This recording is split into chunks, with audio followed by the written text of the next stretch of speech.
to you from me 2,000 years ago. It's Eulalia, and I want to do a Teach to Learn on Aldous Huxley's A Brave New World and A Brave New World Revisited. What if I told you that the dystopian world that Aldous Huxley warned us about wasn't some society that was off in the far distant future, but is something we are inching closer to every day? Aldous Huxley wrote Brave New World in 1932, predicting this deontological society. However, he came back 20 years later and wrote Brave New World Revisited due to the fact that his predictions were unveiling themselves right before his very eyes. Today, we're going to explore two major lessons from Brave New World and its sequel. One, how comfort and convenience can be tools of oppression, and two, the importance of protecting individuality. Let's begin with the first lesson, how Huxley believed that it would be pleasure and not pain that would enslave us. In Brave New World, the government does not control its people through fear and violence. It controls its people through docile methods such as constant distractions, entertainment, consumer goods, and the drug soma, which erases all negative emotions. And this is what Huxley called the tyranny of pleasure, which is an idea that people will willingly give up their freedom in exchange for comfort. Okay, and Huxley was not against happiness, he was against a false version of it, and his argument was that when you become too comfortable, you lose the ability to critically think, and it makes it easier for you to be manipulated and controlled by forces around you. So that is lesson one that he was showcasing throughout both books, is watch too much comfortability is bad news bears. Okay. Second, we're going to go into something that I am very passionate about, which is awareness of conformity. In Huxley's dystopia, people are conditioned at birth to fit into these rigid societal roles, and creativity, critically thinking, and authentic relationships are given up for the sake of stability. And in Brave New World Revisited, Huxley believed that modern society was already headed in this direction through mass media, standardized education, and social pressures. And with these three influences, we are becoming a society that is losing authenticity due to the pacification of comfort. Period. He believed that individuality is essential for a free and meaningful life, and that without it, we're nothing more than cogs in a machine, easily replaceable. The question is, how do we resist this?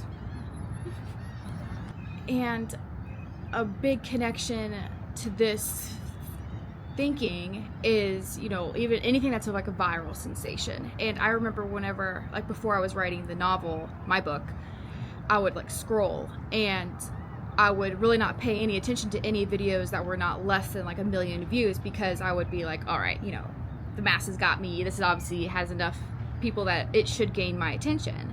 And when it was less, I would just scroll. And then after I started really studying, I began to take the time to manipulate my algorithm by watching videos that maybe only had 2 views at a time to see, okay, well, is this something I would like? And another dystopian thing happening is we all say the same thing. People will put the same comment over and over again on videos, and even that will get 20,000 likes or something crazy. Rather than just saying what you feel about it, you want to be the first to say this because it's already proven that it would be approved by the masses. And by becoming reluctant on the approval of somebody else's opinion to validate your own is a very slippery slope, and I think that is where authenticity has been lost. Because even if, of course it's important to have defense, but at the end of the day, you should be able to stand at your own ground and through your common sense or intricate thinking come to an educated conclusion and not need approval or validation from anyone else.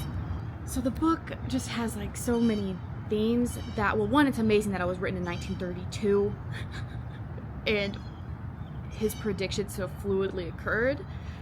Now that I'm writing a sci-fi novel, I'm under the assumption that he probably felt that that was already happening as well, because like my book is a parallel universe to this one based 2,000 years from now, but it's more than a prediction. It's just an alternate reality of something that's already occurring.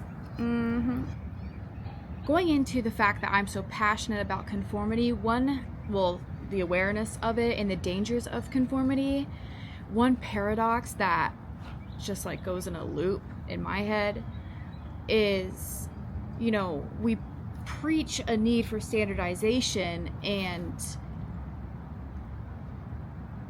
want everyone to be treated the same, but yet when the system obliges that initiative, it's then damned because of the lack of attention to the individual. So in my novel, this is why I'm writing it, is because I'm hoping that through doing this puzzle work in my mind, I could maybe come up with something. But one cannot exist without the other. You cannot have a standardized system and preach individuality. Period. Think about it. This is also why democracy is the best. So yes, to me, my book is all about the dangers of conformity as well. And also I'm doing this and started doing social media in general because I felt like John the Savage in the book, where I was craving creative art and critical thinking, and I was tired of seeing the same things over and over again. And I'm willing to face rejection or stand alone to find like-minded people and to find my true self, which loves doing this shit. So anyway, that's an Indomitable Yap on Brave New World. And the next one that I'm going to be doing is more than likely going to be on our brooding, devastatingly brooding Kafka. Okay, bye.